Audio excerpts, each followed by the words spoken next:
I want to tell you about a new sponsor here on the program. It's our first sponsor in a while, but in this time of economic uncertainty, this is a great business for all of you to partner with. It's Dashing Media Management. New ways of talking to customers are being created left and right, and you need an expert to help guide you through that process. That's where my friend Lex Kramer and Dashing Media Management come in. They're able to help you with social media, blog management, content marketing, graphics, and pretty much all of your marketing needs. They're a one-stop shop. They feature flat rate pricing, transparent reporting, and Lex is just a great person to work with, a good friend of mine, and I hope that you'll support her. So I hope you'll reach out to Lex today at their website, dashingmediamanagement.com. You're listening to the We Are Libertarians Network. Find more great shows like this at wearelibertarians.com. All right, let's get back to some boring subjects. Understand the risk to our country. Freedom brings people together. You're listening to the We Are Libertarians Network. Learn more at wearelibertarians.com. Welcome to We Are Libertarians. My name is Chris Spangle. It's great to see you today. We're going to be doing another Path to Libertarianism. My buddy Fritz from the Fritzcast. I love saying Fritz like that. So we're going to hear his journey from whatever he was to whatever he is now. So stay tuned right after this. Warning, this show is for adults, produced by semi-adults. So the language is sometimes strong and offensive. I don't know what I said. Welcome to We Are Libertarians, where our goal is to help you sound smarter while talking to your friends. We examine current events from a libertarian perspective while treating modern politics with all of the irreverence it deserves. There has been lie after lie. We toss out the screaming heads, put people before political parties, and give context to the news to make you think. Now, here's our host, a 15-year veteran of politics and media, Chris Spangle. Welcome to the program. Again, my name is Chris Spangle. It is great to talk to you today, and even better to talk to my guest. I am talking to Fritz. Fritz has a podcast called Fritzcast, and I encourage everybody to go download it, find it at your local podcatcher or at his website, gopod.me/Fritzcast, F-R-I-T-Z cast. So what we're doing here today is a continuation in our series called The Path to Libertarianism. And this is a series that I want to do in 2020 as we go through a presidential election. I know that a lot of new people are listening. A lot of new viewers and listeners are downloading the podcast because they're going, hey, what is going on in our society today? They are starting their journey towards being a full-fledged screeching libertarian. And what I want to do with these Path to Libertarianism interviews is a couple things. First, it is to Fritz just dropped off. First, it is to explain the basics of, just how does somebody become a libertarian? Why do they become a libertarian? And second is to just talk to some podcasters and give you a wide variety of shows to listen to. So with that being said, Fritz, thanks so much for joining me. Thanks for having me on, Chris. I really appreciate your invite to come on. I've been appreciating your series on this, and I'm ready to have some fun and do it. Yeah, tell us, let's start with a little bit about your show. What do you do on your show? And just tell us, when did it get started and how did it get started? Well, Fritzcast started back right at the tail end of 2015 and the start of 2016. My wife actually bought me the microphone that I'm using right now. It's a blue snowball microphone. And it was because in the year prior to that, I'd always talked about broadcasting. I'd always liked radio shows. I liked podcasts. I liked everything to do with those. I listened to a lot of them. And I had actually, back in high school, I had worked on a couple different websites with audio shows and all that. It was something fun that I liked to do. And so she got a microphone. She said, hey, here's your starting equipment, dive on in, figure out what you got to do, and start it. So right at that weekend, I recorded my first episode. It was 2015. The election was coming into play. And from there, when I started it off, I didn't initially know what my subject was going to be, what the purpose was going to be. I knew I wanted to talk about politics. I knew I wanted to talk about something more than just echoing what you hear over and over again on the other radio shows or the other podcasts. And I was turning libertarian. I started a couple years prior to that, and I figured it would be a good starting point, especially with that election, considering who our options were. With Hillary Clinton and Donald Trump, I was not happy with either of those choices. I figured a lot of people were not happy with those choices, and I built it from there. And then as it went on, I tried to evolve it from just being something contrarian to let's have a discussion about this stuff. It doesn't have to be it's not a world of black and white. There's endless shades of gray. Let's focus on those and really dive into those details, because that isn't talked about enough. Absolutely. So let's go all the way back to fetus Fritz. Okay. Where did you start? What was your family like? Were they a political family? What were their political leanings? Honestly, I don't think I don't really recall my family being political so much. I mean, there definitely is. My family's pretty diverse. I'm the youngest of 8 children, which, I mean, that's a lot of kids, and they were all planned, by the way.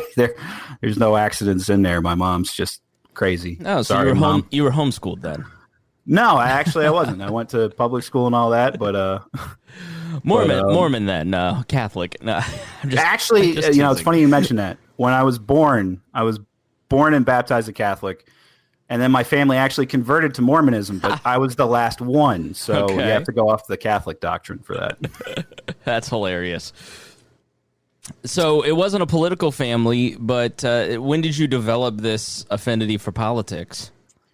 It's very odd when I think about it, because I must have been right around 11 or 12, because I have very vivid memories of the 2000 election in my head. And at that time I was like in 6th or 7th grade or whatever. And to me, at least anyway, at that time, I thought a lot of kids don't really actually care. Like kids my age, they don't care about politics. I felt like that weird nerdy kid that was somewhat interested for some reason. And I remember like being in class, our teachers would ask us, what do you guys think? Do you think you like George Bush or do you like Al Gore? And everybody was all Al Gore. My mother was talking about politics at that time, and I knew she liked George W. Bush, especially because she had memories of his father, George Herbert Walker Bush. So she was in the Bush camp. That made me go, I wonder why everybody is on Al Gore's side. I'll check out this George Bush dude. And so I was that weird kid in school who everybody was all Al Gore. I was George Bush for whatever reason. And I remember the election. I remember, the controversy in Florida and the counting and the recounting and all that. And but really, it peaked in 2001 with 9/11. When 9/11 happened, I found myself sitting there questioning, it was the first big event that I remember in my life on a national scale. That was like a big deal. To the degree that like all of us kids were talking about it, what was going on, and everybody's, at that time, how could there be so much hate in the world? Who would do this? This is a terrible thing that happened. Why did it happen? And I remember sitting in the classroom. Our teacher was giving us kind of like a day to reflect and talk about 9/11 and what was going on. And one of my fellow students like stood up and was like, we should just nuke them. We should just nuke the Middle East. They're the problems here. And if we just did that, it would be problem solved. And I was always a shy kid. I never really I never was outspoken. I never talked. I literally was the quiet, shy kid. And I remember standing up and going, that's ridiculous. Like there's innocent people there. You can't just say, nuke the Middle East. And I remember a bunch of people, a bunch of my fellow students were like, you never talk. Why did what made you stand up and say that? And at that time I was like, I don't know. It just, it seemed like what he said was so wrong. And I just needed to stand up and say something. Like that was my first big political moment growing up. Interesting. Yeah, I think that 9/11 was really foundational for me too, because I just turned 18, and it totally shaped my view on a lot of things and made me. I think the main thing that it made me a Christian, and then B, it made me political, and obviously those are the two driving forces of my life now. I think anybody who's 30 to 40, it's such a foundational moment where you.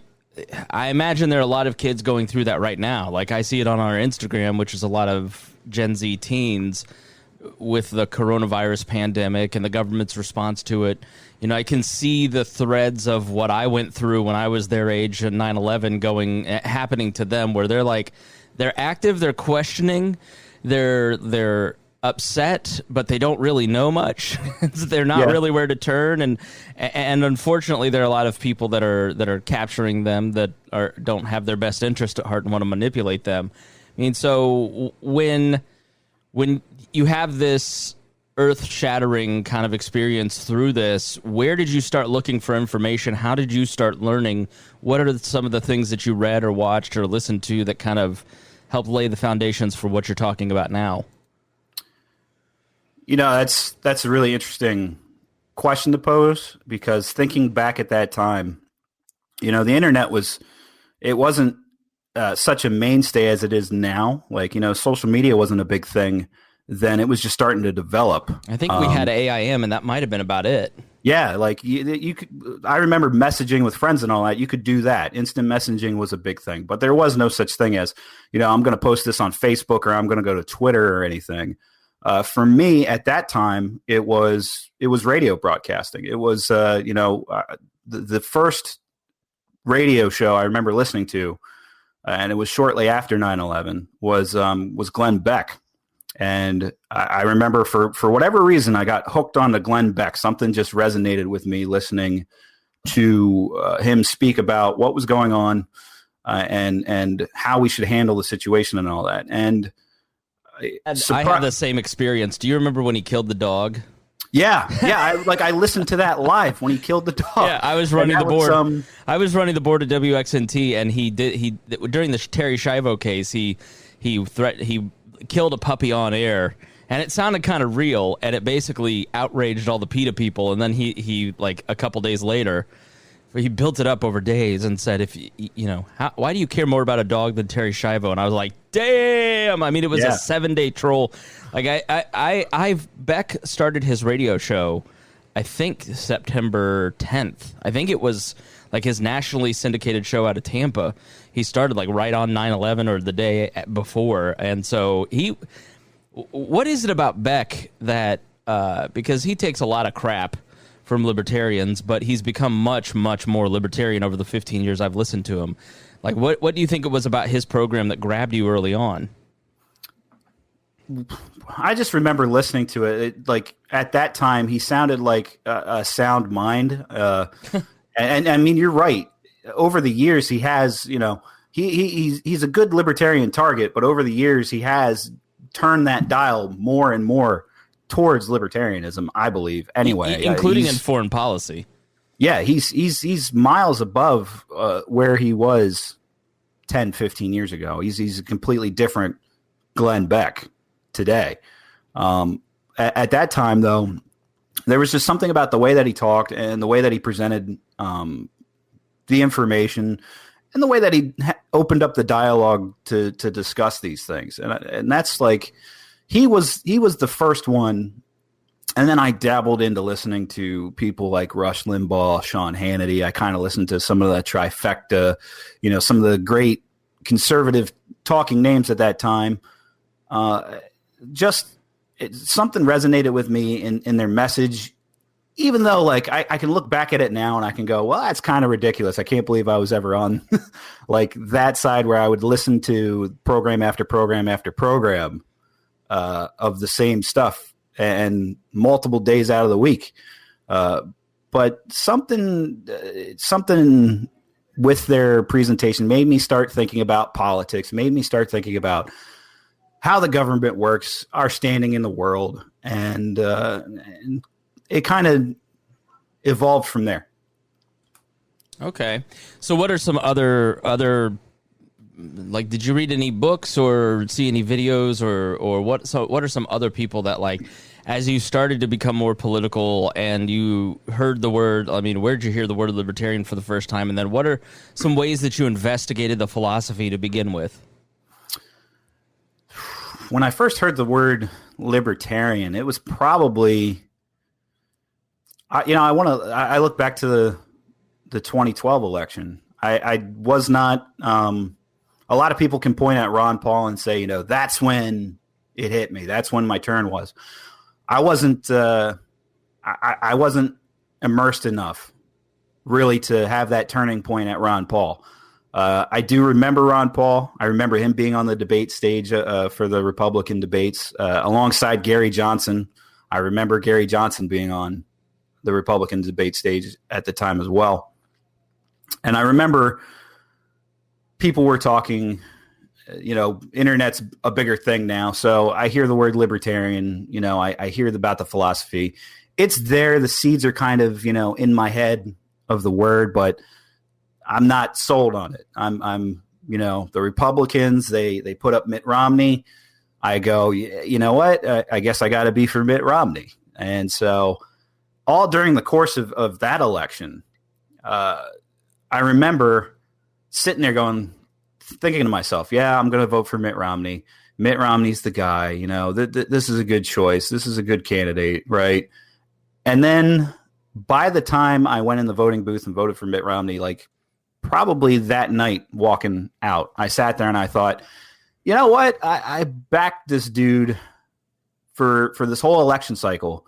I followed him. I thought he was the good, the right guy. I was kind of disgusted with how a lot of media figures tried to vilify and demonize Mitt Romney. I thought it was ludicrous, but that sort of helped me realize how divisive and how like team politics this thing gets. But at the end of it, I was like, I went in there and I voted for a dude I didn't really even like or believe in. Like, so the day after that, I started looking into things like Gary Johnson, I believe, was the Libertarian candidate then, wasn't he? Yeah, 2012. I remember watching, I think it was Philip DeFranco. I think he had Gary Johnson on like a live stream or something. Because I remember listening to him talking over the course of one of the debates. And I was like, this is interesting. Like, this dude, I don't know about third party or anything like that. I don't know if that can work out. But I at least listened to it. I at least consumed that media, kind of analyzed it and thought about it. And then I really was like, I hated the fact that I felt like I wasted time supporting Mitt Romney, more so trying to justify me backing Mitt Romney than really having the conviction and just being like, yeah, he's the guy. Like, can't you see it? Like, so it literally is voting for the lesser of two evils, and that it just feels, it always strikes me, the people who make the argument of, I had a friend say to me, you've got to vote for Joe Biden. You can't reelect Trump. And I go, well, I know that Donald Trump's immoral in the way that you're saying, but at the same time, Joe Biden is a different level of immorality, and he may be less crass, but he's a continuation of the system. Like, who would I vote for? Gun to my head, I don't know. But if I were feeling like I needed to vote for one of the two major party campaigns in 2020, like, I wouldn't feel good about that. I wouldn't. I'd feel like I'd be talking myself into that I don't know. It's the people who make the argument of you'd be wasting your vote. It's like, I will, I don't know who's going to be the nominee, but let's say it's Justin Amash or even Vermin Supreme. I will feel better about voting for Vermin Supreme than I will Donald Trump or Joe Biden, because at least I know that guy. He's a performance artist, to be sure, but he at least understands what I understand about the system, and it feels good to vote the way that I believe, right? Like, I don't get how the idea of the wasted vote, like, it's like being gaslit, you know. And I hate when people, because domestic violence is like my tripwire. It's, you know, we unfortunately lost a police officer here in Indianapolis recently. She's a young mom who showed up to break up a domestic violence and got shot and killed. And, you know, it's that kind of tragedy. It's a tragedy for every woman in it. And I hate that people use that phrase of like, you're in an abusive relationship with the two parties, because I think it demeans domestic violence. But there is that mental manipulation in keeping people within the two-party system that is very much like Stockholm Syndrome. It is very much a gaslighting that you need to participate in this system or else, you know. And I just don't buy the or else. I look at what's going on, and you've got Republicans and Democrats talking about 6 months of $2,000 a month per taxpayer, you know, $60,000. We're going to give every American $60,000. For that's being debated in Congress right now as of April 18th when this was recorded. And you just go, have we not read anything in history? We've already put $12 trillion worth of liquidity into the markets, and you can't take that out without deflation. Well, that's why the Great Depression lasted from 29 to 40. You know, it's deflation drops prices everywhere. And, you know, the inflation alone, let's say there is never a deflationary cycle. The inflation of adding $12 trillion and then on top of that, another $10 trillion by the time this is all said and done, the cost of living is so expensive that people can't survive. That's why everybody has a side hustle now, because two incomes no longer the cost of living rose, but wages never rose. So I just look at it and I go, I can't in good conscience vote for a continuation of the system in either one of these two. So I think a lot of people are getting there. A lot of people are there. It's why the majority of Americans don't even vote. Even if they can't articulate why, they know that this system no longer represents them and it's time to step outside of it. I mean, but I think there is that moment like you had, and maybe speak to this, where you have to take that leap. I think, you know, in 2008, walking in the voting booth for the first time for me and pressing the L button for the first time, you know, I was a proud Republican who had never voted for any party other than Republicans and bragged about that up until 2007. And then now every election I voted for Republicans, Democrats, Libertarians, Independents. You know, I'm much more spread out in my vote because I'm more open-minded. But it's a scary thing to go in and push that button for the first time and walk away from a situation where you feel like you're risking something by not voting for one of the two major parties. Yeah, and I can agree with that too. And I want to speak to the point that you said, you know, about kind of gaslighting. Like, you know, you gotta pick Joe Biden, or otherwise you're supporting Trump. And you need to be able to just bite your tongue and do it, or hold your nose and do it. You know, to the people that argue that you're throwing away your vote, I had this brilliant coming to moment when I voted for Gary Johnson in 2016. And that is, you know, I had friends of mine say, like, you are selfish. You only thought of yourself when you voted for him, and you contributed to Donald Trump's, you know, election by voting for Gary Johnson. And I said, I live in Delaware. Do you know where Delaware's electoral votes went? They went to Hillary Clinton. Delaware's electoral votes for the past 30 years have historically gone to the Democrat. So already when I go into a voting booth voting for president, I feel like my vote really doesn't count because the state's already solidified, safe blue. That's how I feel. So when I walk in there, I don't really have this notion of, I'm throwing away my vote. My vote's getting counted. My vote's getting counted with millions of other people who voted Libertarian for 2016. And it in no way, helped out. Yeah, sorry. I might have the COVID. I don't know. But it in no way helped. It in no way helped it in no way helped Donald Trump. It in no way helped Hillary Clinton. Mostly because they don't own my vote anyway. Like, it's not, my vote isn't solidly in one corner. You have to earn my vote. And if you can't do it, which the Democrats and the Republicans definitely couldn't in 2016, that's on you. It's not on me. It's not on me to justify if I'm going to vote for the lesser of two evils or decide which of the two is better.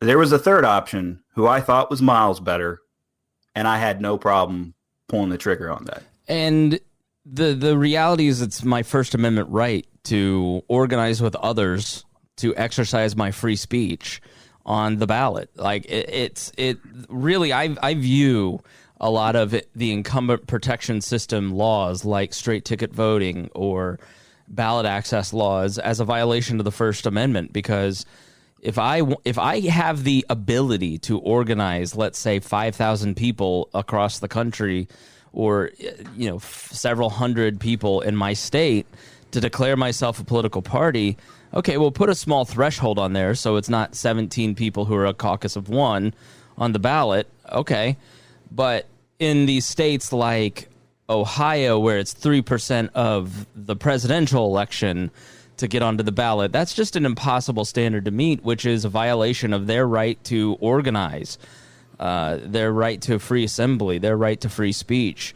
And there really doesn't seem any rationale for it. And so I always like to say to people, like, are you for the First Amendment or not? Do you believe in free speech? Do you believe in freedom of assembly? Because that's what the ability to vote for another party is. It's the exercising of our rights, our natural rights to speak out and be libertarian on the ballot and not just be pushed into this two-party system.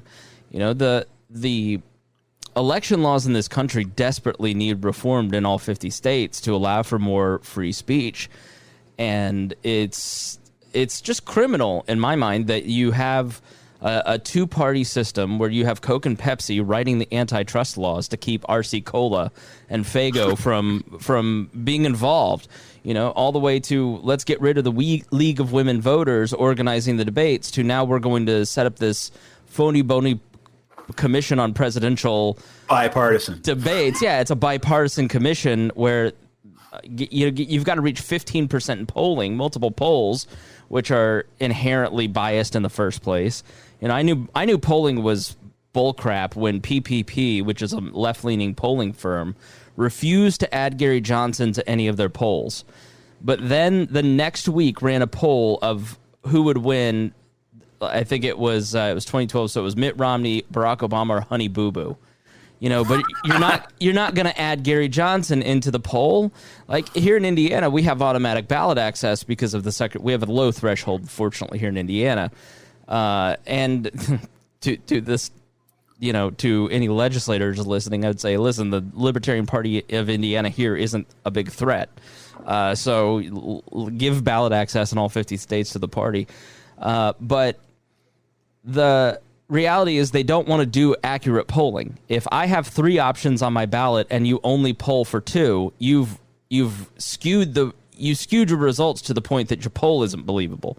So that's a huge problem in polling, leaving out the people. If you're polling in a state and there's three or four choices on the ballot and you poll for two, you've got an inaccurate poll. So just one thing to keep in mind as we're moving in. But yeah, I look at it and I go, it's not only immoral for you to claim right to my vote, it's also unconstitutional. And I've had some success with Republicans in arguing that, and even some liberals will still believe in free speech and say that may be a good argument. So, but at the end of the day, why I think it's becoming increasingly a good argument to just look at your friends and go, Is this the best you can do? Why wouldn't you want more choices on the ballot?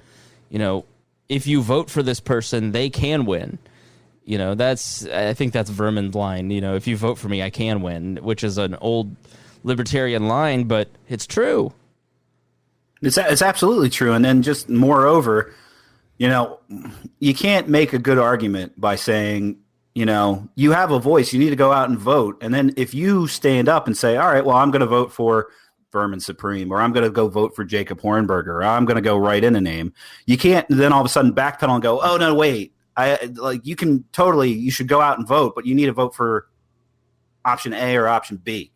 At that point, you're invalidating my belief. You're invalidating my vote. You're invalidating my voice. And you're doing it on purpose. You're trying to devalue what I want to cast as my vote, what I believe, what I want to put forward. Which is anti-democratic.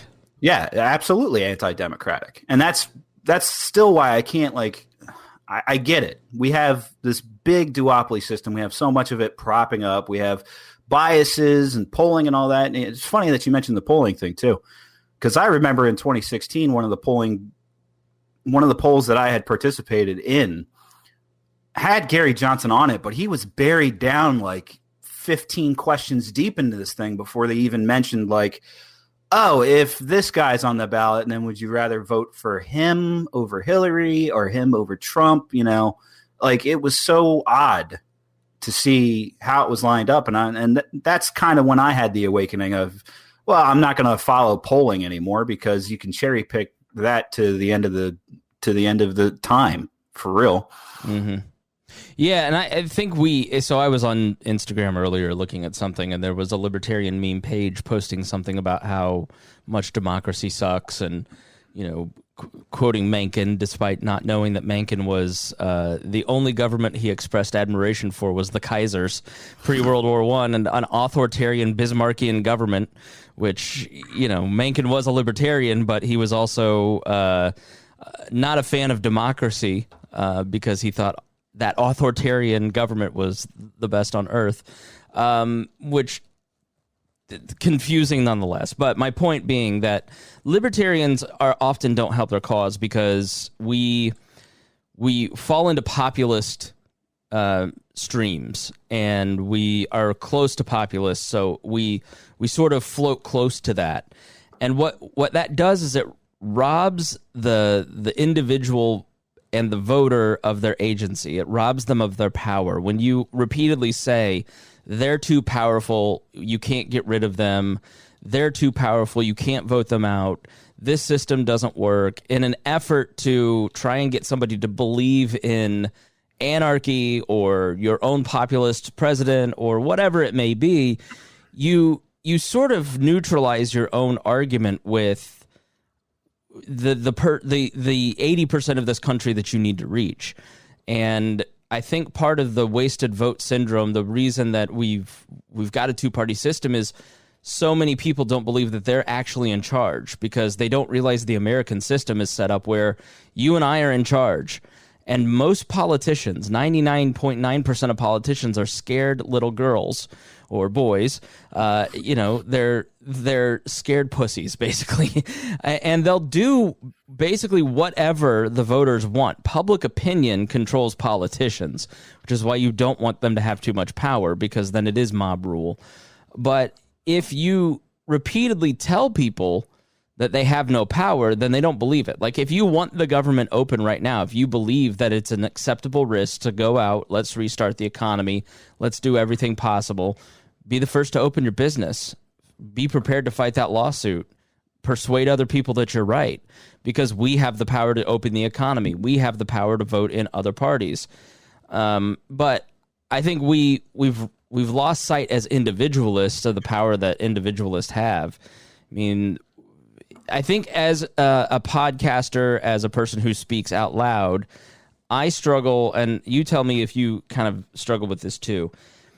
It's so easy to kind of push those populist notions, or to try and ingratiate yourself to an audience because they want it. They want to hear it. You know, the post about donating to a food bank do a fraction of the engagement that the, anti-liberal post will, or, where people want to be outraged. I mean, how do you kind of, when you're doing your show, balance that desire to please the crowd versus the desire to say what they need to hear? That's like $1 million question, man. Yeah, I ask it every day. Yeah, there's a fine line to be walking there. I mean, the way that I've always seen it, the way that I analyze this stuff is that when it comes to politicians, I don't want the politician up there that's going to tell me what I want to hear. I want the politician that's going to tell me the truth, that's going to give me what I need to know and the facts, not to sugarcoat it, not to give me a false promise or anything. Actually, I pulled up a quote here, and I'll tell you the quote, and then I'll see if you know it, because some people do, some people don't. But your representative owes you not his industry only, but his judgment, and he betrays you instead of serving you if he sacrifices it to your opinion. Mm-hmm. You know that quote? I have never heard it. No. Okay, so that quote's from Edmund Burke. He was an Irish member of the British Parliament during the time of the American Revolution, and he was very apologetic towards America and the revolution against England. And you want to know where I heard that quote? Mm. I heard that quote in a musical called 1776. Yeah. So some people know that musical, some people don't know that musical. If you know that musical, I don't need to explain it. If you're sitting here going, wait, there's a musical about 1776 and it's not Hamilton or something. It's great. I watch it every 4th of July. Yeah, I love it. And I think that as ridiculous as the notion of a musical about the signing of the Declaration of Independence is, I think that there's a lot of profound things stuffed in there, including that quote from Edmund Burke. People think that a lot of people go into the voting booth thinking like, this person is going to give me what I want. When I'm voting for somebody, I'm not necessarily going in there voting for somebody who's giving me an empty promise or even a promise that they intend to fulfill just to satisfy me. I'm voting for somebody who's going to, be objective and looking at what's going on. One of the reasons why I really love Justin Amash, for example, is that I think he's like very much up there in his principles. Like he's not going to back Trump because it's the popular thing per se. He's going to look at it if he thinks that, for example, the whole impeachment process was something that was legitimate. He's going to stand up and say it, and he knows he's going to take a hit for it, but he's going to do it anyway. That's what I'm looking for in my politicians. Now, translating that to my show, would I love to have 1 million people following me saying, yes, this guy's awesome. He's saying exactly what we want to hear. He's echoing the things that I believe. Sure. But at the same time, I want to be objective. I want to be promoting, a legitimate idea and not a pipe dream. One of the best quotes I think that I heard from Penn Jillette. Penn Jillette was another like key voice that helped me dive into libertarianism. He actually had several interviews with Glenn Beck and things like that too, where there's always that talk of like, hey, this needs to eventually lead to anarchy. This needs to lead to having, this no form of government or whatever. And I'm like, we have to take baby steps. It doesn't matter what kind of libertarian you are, if you're small L, big L, whatever. Getting to what you want the world to be is going to be done in baby steps. It's not going to be like, hey, we're going to vote Vermin Supreme in this year. We're going to finally get that libertarian president, and he's going to have the infinity gauntlet and snap away all the bad government. Right. It's not going to happen. But we can move the dial. It's slow. It sucks, but that's the only way to do it. We got to where we are today by that dial slowly moving to where it is now. So you slowly have to resist and walk it back to where we want it to be. Yeah, it's hard, and that's why people don't want to do it. They want an immediate solution to their problems, and we are not immune to that. You've got the collapsitarian crowd who just is rooting for a total collapse of the economy right now because somehow, magically, the Americans in the 370 million Americans who see Donald Trump and Hillary Clinton or Joe Biden as the right choice are going to suddenly vote in a libertarian government. It's just nonsensical. And I've taken my fair share of lumps online the last couple months because it's easier to promote conspiracy theories and get people following you than it is to learn the truth or learn what scientists are saying and then repeat that and try to formulate a libertarian response to reality. You know, the reality is that coronavirus is very serious and it is not the flu. It is not a car wreck. The numbers are there if you look for the numbers, but it means trusting experts. And so many libertarians have been seduced by the Trump movement in that we should get rid of experts. Experts don't know anything. Only listen to me. I'm the only expert, as if listening to Alex Jones, who is a self-admitted alcoholic and you know, just he seems personally very chaotic, and I think his heart's in the right place. But this is not a person who is an epidemiologist that has studied for 40 years a craft like an expert, like an epidemiologist. You know, Ron Paul may be a doctor, but he hasn't practiced epidemiology his whole life. You know, but we trust them on so many other things. We're now in a space in society where we only trust the people who make us feel good, and we don't trust anybody else. And part of that is the populist seduction of moving away from institutions and experts. And I argue that experts are a function of the free market.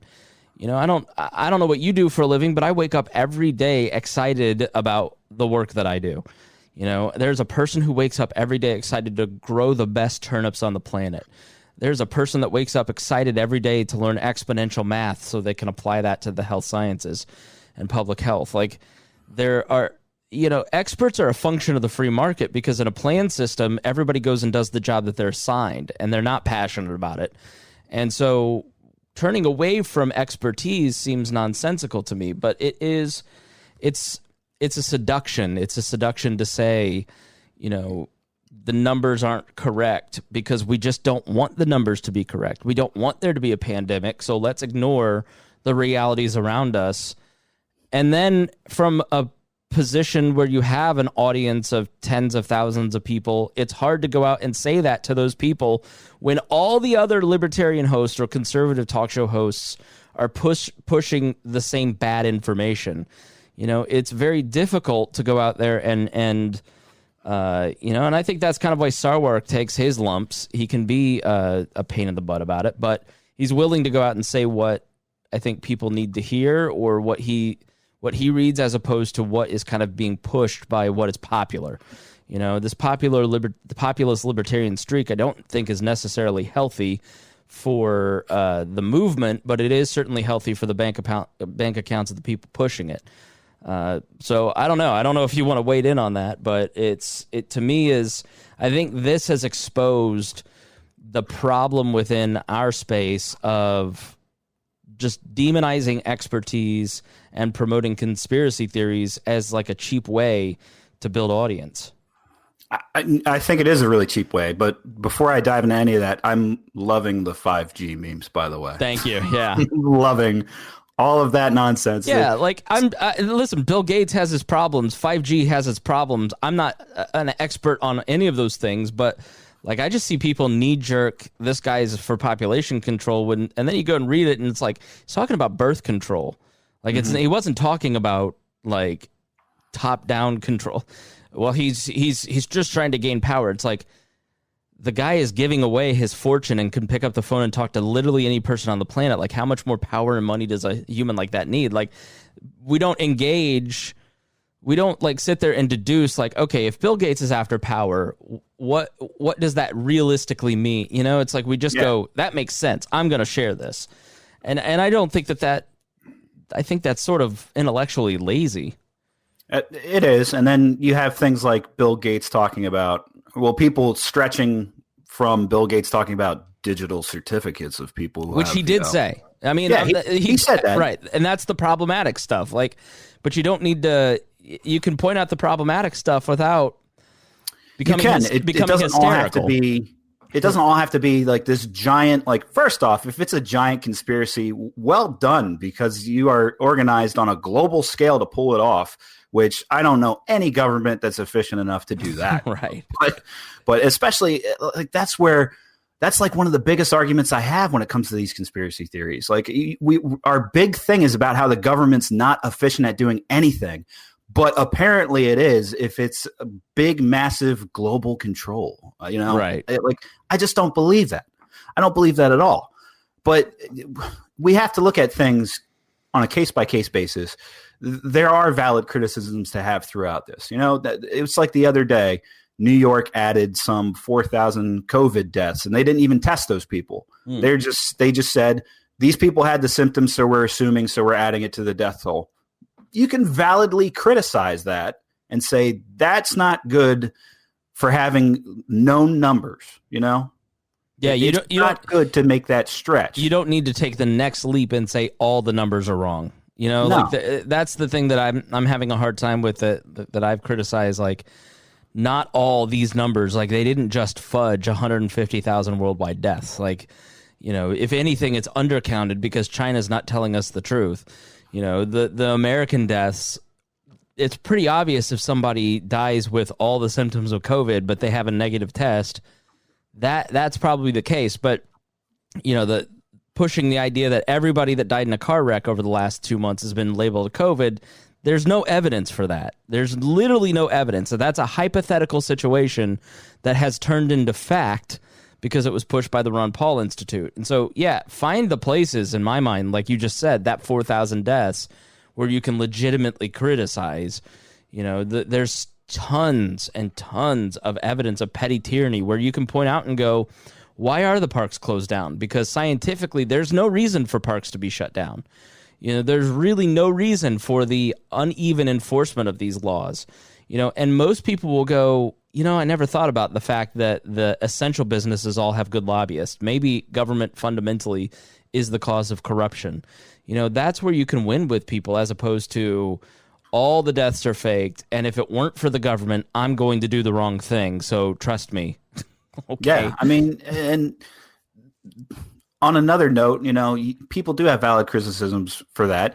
I've been one to look at these videos online. They started popping up like 3 weeks ago when the lockdowns were becoming a big serious thing, where people are yelling at a person for being out in a public spot. That's not their house. It's ludicrous. Yeah, those people are ludicrous. Yeah.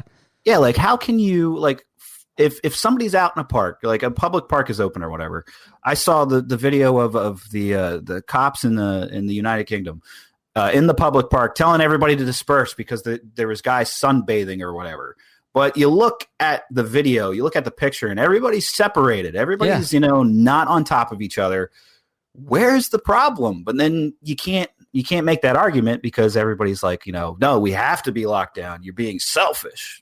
Yeah, but and that's a stupid argument that can be refuted with science. And just go to the CDC website and look at that and go, look at what the CDC is saying, and then apply it to those people. But you have to be willing to go to the CDC website in the first place. If you read what experts are saying about how to prevent the spread of this disease, you can have a Sweden-style opening. But you've got to be willing to actually read the information first.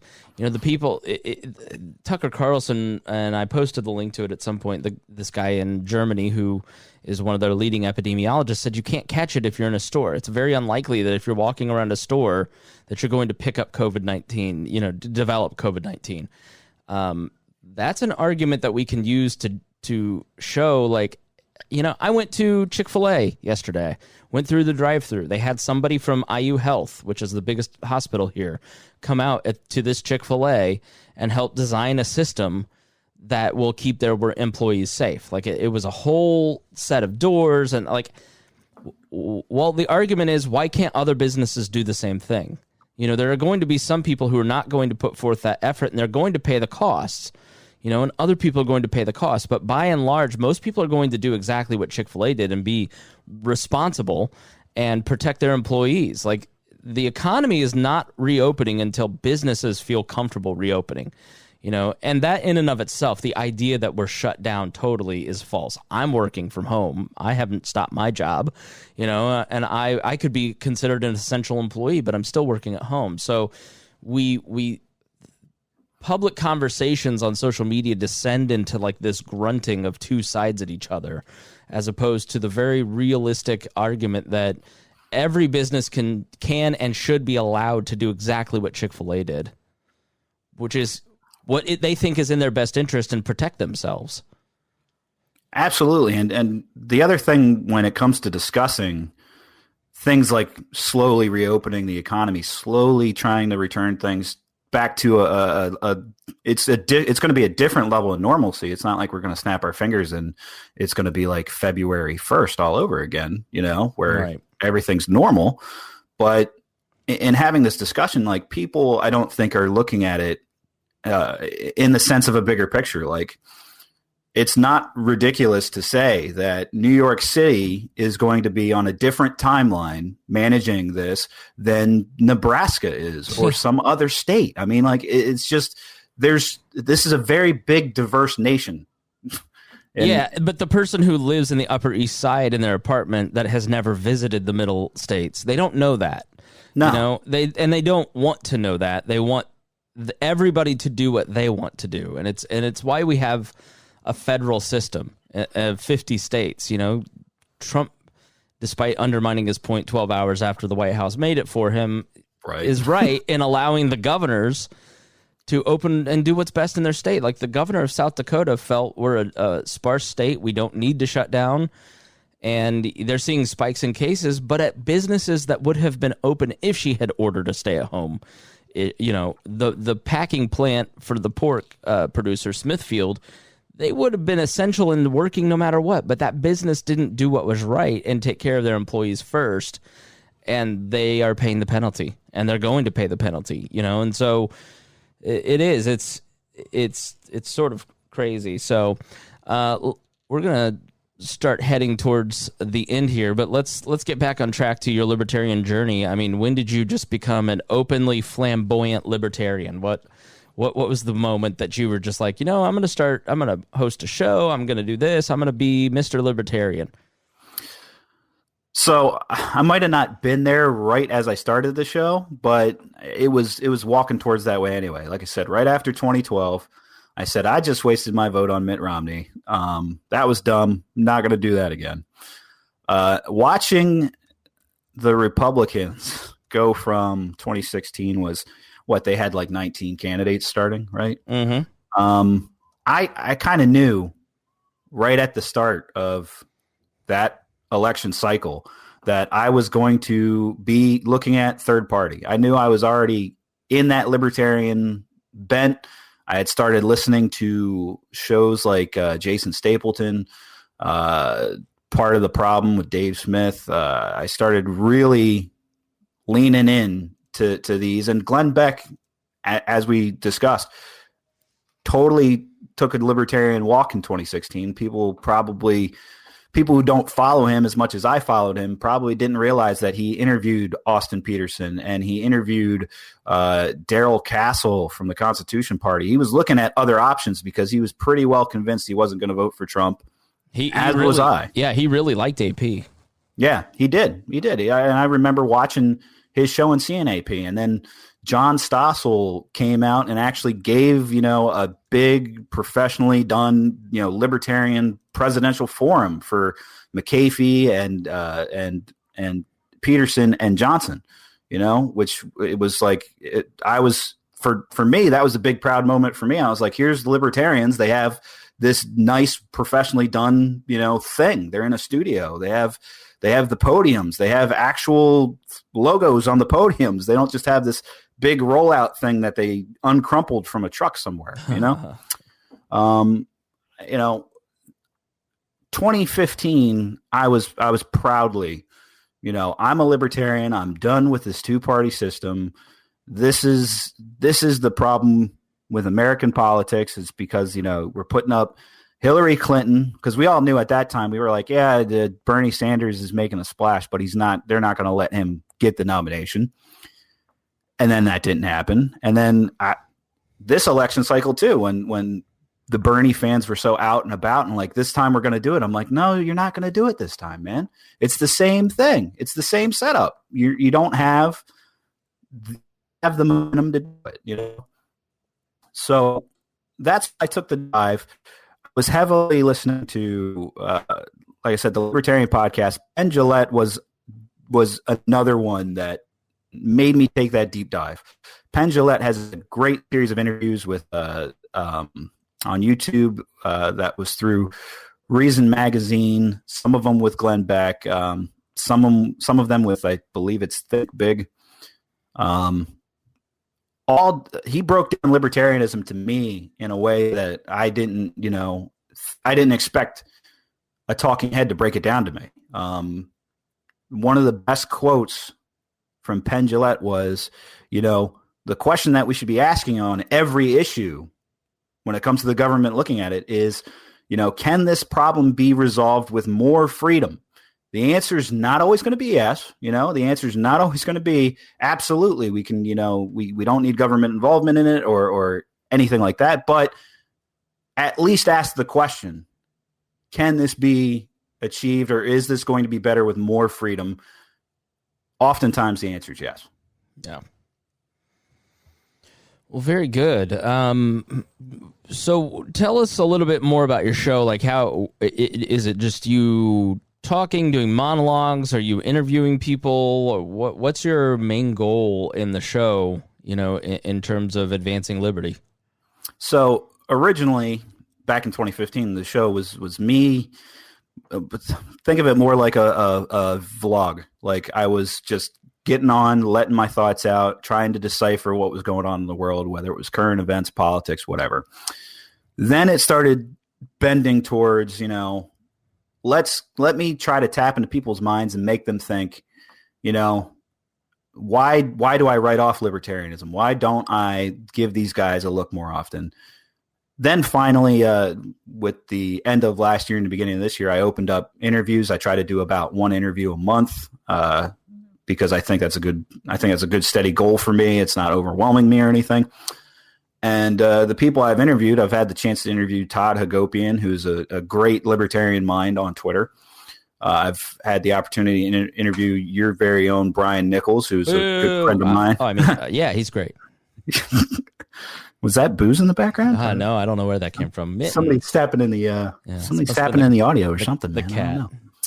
I've gotten to interview Adam Kokesh, Jacob Hornberger as well, and I've been able to, for them, it's not only giving them a platform because, I think between 2016 and now, it feels like libertarianism took a step down almost in terms of having media access and all of that stuff. I wanted to be a platform where, candidates like libertarian candidates can come on and really just be able to, express their views, lay out their platforms. Adam Kokesh was a great interview for me to have because in my preconceived notions of Adam Kokesh, I was like, this guy's selling a libertarian pipe dream. It's not going to work. It's crazy. But I was able to sit down and talk with him for nearly an hour about his platform, his ideas, and at the end of it, I had a whole different view of Adam Kokesh. Jacob Hornberger, much the same. I was able to have him break down his platform, but also just have a discussion too. Like for me, it was very eye opening and great. And I feel like it's not just for me. I'm not doing the show for me. Would it be great to have a million followers and people retweeting my tweets like over and over and over again? Sure. But at the end of the day, it's not about me. It's about reaching out to other people, making them feel like they have a place to come and be part of the conversation. It doesn't necessarily have to be pure libertarianism either. I think one of the huge problems in the Libertarian Party is being welcoming, bringing people in, letting them know that we're open. We want you to come in. We want you to explore these ideas. We want you to debate. We want you to be a part of it. And we're not going to automatically give you the Puritan test and say, oh, you're not good enough. Goodbye. And that's like the biggest problem with libertarianism. Like we're all gung ho about who's libertarian enough, who's not. And it's not a welcoming environment. I remember when I first stepped in to libertarianism, because I have a state job. Oh my God. He's a hypocrite, right? Like, I get paid with taxpayer money. All right, thank you, Fritz. That's great. It's so nice to talk to you today. Maybe check out. No, I'm just kidding.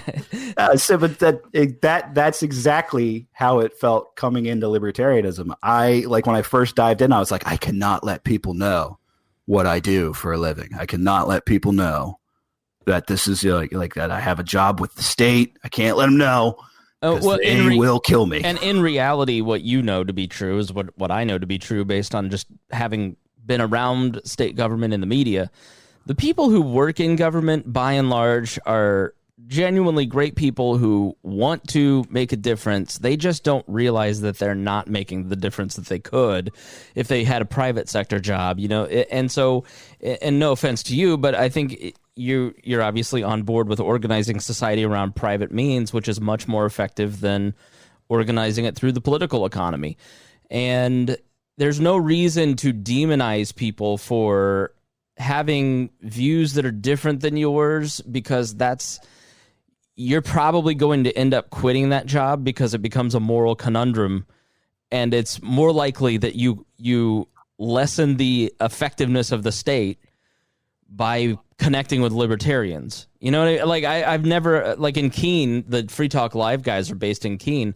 They have a hard time keeping police officers because the Free Talk Live guys historically have always taken those guys out to lunch and Socratically asked, why are you doing what you're doing? Have you ever thought about it this way? Look at it this perspective. And that friendly conversation erodes. They have a high turnover in that police department because of those guys. So it's much easier to get your point across if you're not calling somebody names. But I think a lot of times when you do libertarian media or you're starting out, you want to be the best libertarian and try to get other libertarians to see what a great libertarian you are for your own social proof, as opposed to realizing if